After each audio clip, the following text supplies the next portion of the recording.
Debt can feel like a silent partner in your career. You're working hard, you're advancing professionally, but that debt, whether it's student loans, credit cards, or even car payments, keeps pulling money out of your pocket every single month.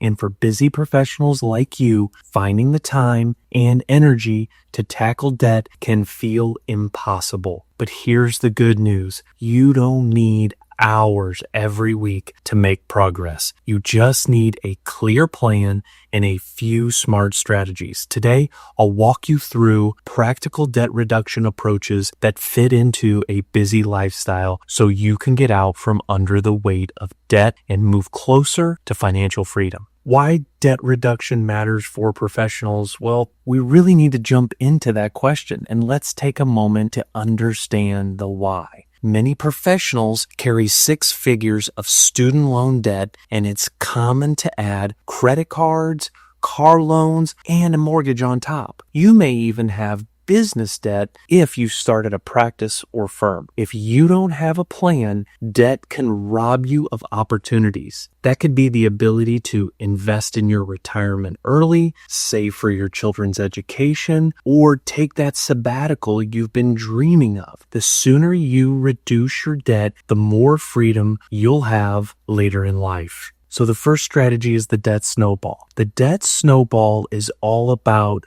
momentum. You list debts from the smallest to the largest balance. Keep paying minimums on all debts, but attack the smallest balance with every extra dollar. Why does this work so well? Because paying off that first debt is a win, a dopamine hit.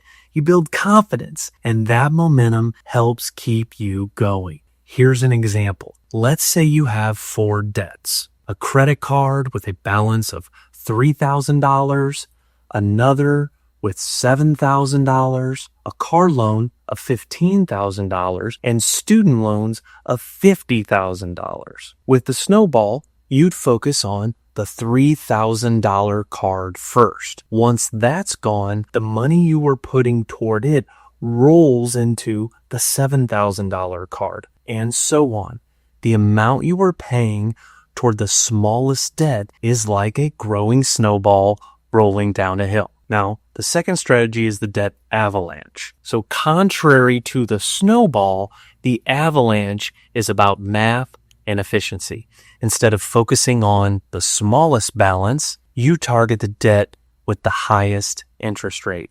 Now, over time, this saves you more money, but it may take you longer to pay off your first debt. This can make the avalanche a more challenging strategy for many people. For example, if one of your credit cards charges 25% interest, it probably makes sense to attack that before a loan charging 8% interest, even if it's not the smallest balance. Here's the thing, you don't have to choose perfectly. The best strategy is the one you'll stick with. It's all about behavior and consistency.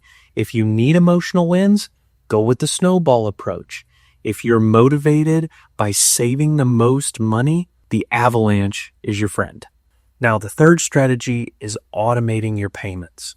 One of the biggest challenges for busy professionals is consistency. You're juggling work, family, travel, and life. Debt reduction won't succeed if it depends on memory. That's why I recommend automating payments.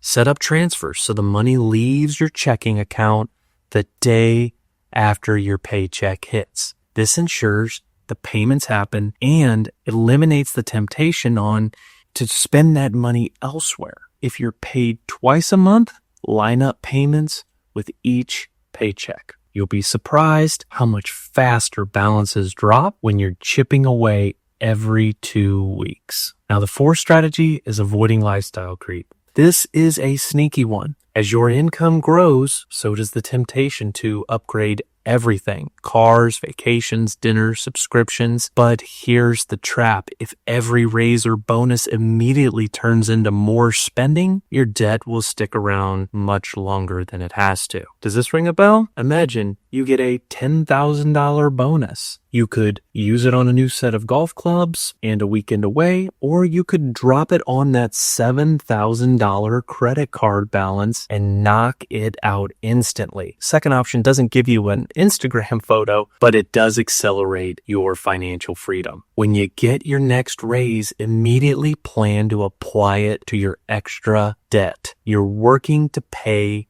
this off fast. Now, the fifth strategy is refinancing or consolidating. Now, sometimes debt reduction is about making debt less expensive. If you have high interest credit cards, consolidating into a personal loan with a lower rate can save hundreds or even thousands of dollars in interest. Also, don't be afraid to negotiate your interest rate or payoff agreement with a lender. If you're in good standing with the lender, they are likely to work with you to settle the debt. For student loans, refinancing can also lower your interest rate. But be careful. If you're in a federal program with protections or forgiveness options, you may lose those benefits when we're refinancing into a private loan. Finally, be careful refinancing your mortgage and restarting the 30-year clock.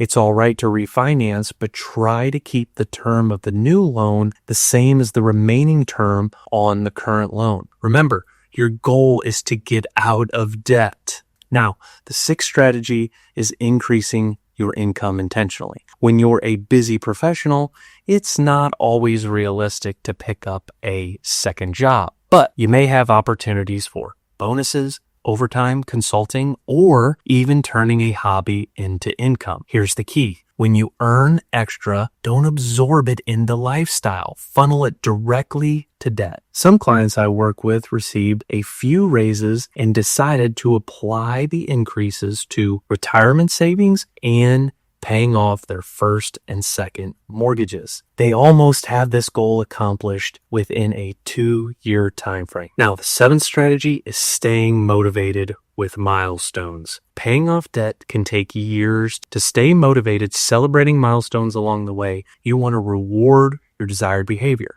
When you pay off your first card, celebrate. When your balance drops below 6 figures, celebrate. Each step is progress, and progress compounds. The key is to decide how you will celebrate before you reach the next milestone. Remember, debt reduction is not about depriving yourself forever. It's about giving your future self more freedom. Imagine what life looks like when the money going toward student loans or credit cards is instead fueling your investment accounts, vacations, and charitable giving. Every dollar you take back from debt is a dollar you can redirect to what's truly meaningful to you. I love what Dave Ramsey says. Live like nobody else today so you can live like nobody else tomorrow. So, if you're a busy professional feeling overwhelmed, know this: you don't have to do everything at once. Pick one strategy, put it into action, and build from there. Small, consistent steps will move you from debt-burdened to financially free. Just take the next right step. You can make progress and become debt-free. I'm Josh Duncan, partner at F5 Financial Planning. If you would like to learn more about how we help our clients achieve financial freedom for personal significance, please visit our website at www.f5fp.com. Thanks for watching, and I'll see you in the next video.